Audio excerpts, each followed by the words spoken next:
માતા હું તમારો ચંદ્ર નોંધ્યા તો બાદ એવી દુઃખની વાત છે ને કે તમે જાણતા અને તમે એ વિડીયો જોશો ને તો તમને એમ થશે કે આ નમાલાના પેટનાને છે ને મળી ગયું હોય ને તો જીવતો કાપીને છે ને એની મુંડી લઈને છે ને રસ્તામાં રખડું એવો વિડીયો છે આ વિડીયો. અને તારે વિડીયો સોશિયલ મીડિયામાં વાયરલ પણ થાય છે, એના ફોટા પણ વાયરલ થાય છે. અને બધા મારા સમાજનું એટલું જ કહું છું, જે દિવસે છે ને કે મારા સમાજ ઉપર હું કોઈ પણ સમાજ ઉપર અત્યાચાર થાય છે ને ખોટો રીતે, એ દિવસે ચંદ્ર નોંધ્યા પહેલા અવાજ ઉઠાવશે.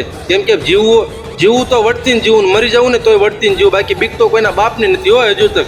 અને માલધારી મારા બધા માલધારી સમાજને એટલું કહું છું કે મને સપોર્ટ આપો કે ના આપો, અમારે સપોર્ટની જરૂર નથી. પણ જે આ ભડવું અત્યારે આજે અત્યાચાર કરે છે ને ગૌ માતા ઉપર, હું એટલું જ ભડવાને કહું છું કે તારા ઘરે મા બેન છે ને એની મૂંડિયું લઈને તું રખડ હાથમાં. મારી ગૌ માતાનો છે ને તું મૂંડિયું હાથમાં લઈને નો રખડ.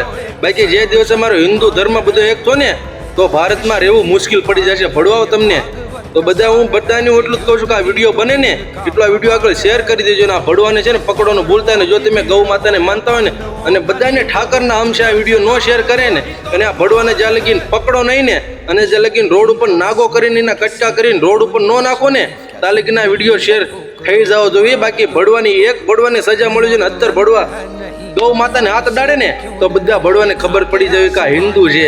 હિન્દુના શાળા ન કરે, હિન્દુના ધર્મના હિન્દુની ગૌ માતાના શાળા ન કરે, બાકી ભારતમાં રહેવું મુશ્કેલ પડી જાય. નમાલાના પેટના એટલે અમારા ગૌ માતાના અને અમારા કોઈ પણ સમાજના છે ને શાળા કરતા થોડાક માપે મેળે રહેજો, બાકી તમારી માને ઠોકે રહેવું મુશ્કેલ પડી જાય ભારતમાં.